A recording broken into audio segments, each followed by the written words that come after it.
يعني ده منظر مثلا يرضي ربنا؟ ده لولا ستر ربنا ان انا فتحت نور الصالة قبل ما اجي على الحمام، لان وانا كده داخله على الحمام في الضلمه كنت اشوط الواد الصغير ده. شايفين؟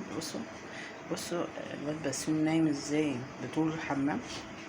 يعني اعدي من فوقيه ولا انطره عشان اخش الحمام؟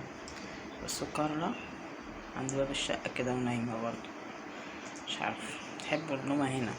كمان شهرين كده وهتحبوا السراير بقى والبطاطين عشان الشتاء، مش كده؟ بص يا حبيبي، الواد الصغير بصوا نايم في حضن بسيوني.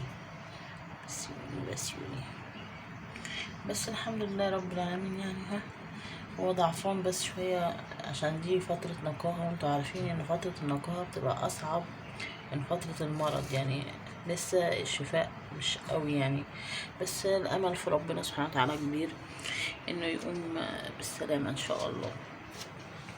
وانا يا شحبر خليه نايم بقى. انت يا استاذ بسيوني، يعني احنا ما نخشش الحمام مثلا؟ ده كويس ان انا فتحت نور الصاله لقيت المنظر ده كده. يعني لو مفتحش النور كان زمان شط فيهم كده ودوستهم، الواد الصغير ده بالذات. انا عماله اقول لهم امشوا زي السلحفه في الشقه عشان في بيبي في الشقه. ربنا يستر. مش عارفه بيغاويين يناموا قدام باب الحمام او باب الشقه، سبحان الله. يلا ما راح اشوف الباقيين بيعملوا ايه. يا لهوي يا لهوي، بس تقلب عليه يا حبيبي. شحبوري ده نام برضو، كمل نوم. طب براحتك يا شحبوري. تعالى يا شحبوري ارضع من ماما يا شحبوري. انا هاخده دلوقتي وارضعه من ماما غصب عنها، اروح اشوفها هي فين وارضعه دلوقتي.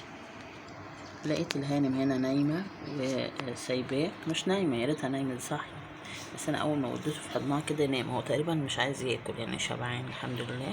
الحمد لله يعني بيرضع وبيشرب ميه، ده مطمني شويه. انت يا هانم هقول ايه بس، ربنا يهديكي. تعالوا بقى نشوف قبل فتحية بتعمل ايه كده ونقفل مع فتحية. النوستي الحلوة قاعدة هنا يا اختي. النهار طلع وانتي سهرانة ليه بيضة؟ كلتي فتحية؟ فتحية عايزة عينيها تتمسح تتنفض.